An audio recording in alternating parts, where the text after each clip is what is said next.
Depuis quelques mois, Gérald Darmanin et Bruno Retailleau mènent une offensive sans précédent contre les prisonniers et personne n'en parle. Dans le cadre du projet de loi dit contre le narcotrafic, Darmanin a intégré une disposition visant à imposer des conditions de détention brutales. La mesure phare, c'est le placement de certains prisonniers en situation d'isolement presque absolu. Pas de promenade collective, pas d'accès aux unités de vie familiale, presque pas de communication téléphonique. L'idée, c'est aussi de les priver de tout contact humain et donc d'imposer une vitre de séparation au parloir. Ces parloirs qui n'existent pas en France, ce sont ceux qu'on voit dans les prisons américaines les plus brutales. Le projet prévoit également de systématiser les fouilles à nu, qui sont des pratiques dégradantes que l'administration pénitentiaire utilise déjà pour humilier les prisonniers. Pire, Gérald Darmanin souhaite que l'isolement puisse durer 4 ans contre 3 mois aujourd'hui, renouvelable de manière illimitée.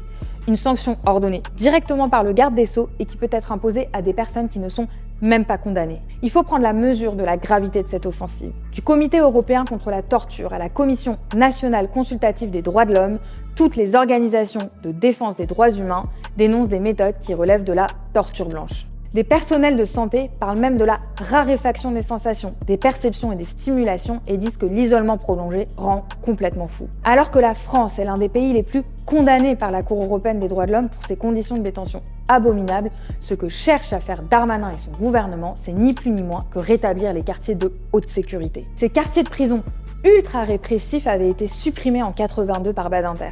Pour justifier ces attaques, Darmanin met l'accent sur le fait que ces quartiers de lutte contre la criminalité organisée seront réservés aux plus gros narcotrafiquants. Cette rhétorique, elle vise à justifier des mesures d'une brutalité sans précédent. C'est une politique qui ressemble à celle de Trump, qui parle de gangs, de trafic, de terrorisme, pour défendre sa campagne d'expulsion, notamment vers les prisons du Salvador. En réalité, le nouveau régime carcéral, déjà inacceptable en soi, ouvre aussi une brèche et pourra être utilisé contre l'ensemble des prisonniers. Les formulations sont floues et peuvent s'appliquer à des catégories très vastes, d'autant qu'elles concernent aussi des personnes qui sont en détention provisoire. Dans le contexte de durcissement répressif du régime, un tel acharnement contre les prisonniers, quels qu'ils soient, nous concerne tous. Aujourd'hui, plus de 81 000 personnes sont enfermées. C'est un chiffre énorme qui fait de la France un des 3 pays qui enferment le plus en Europe, derrière Chypre et la Roumanie. Et ils veulent aller encore plus loin et construire des dizaines de milliers de nouvelles places pour enfermer encore plus. Par ailleurs, alors que la France dispose déjà de la législation contre la drogue la plus répressive d'Europe,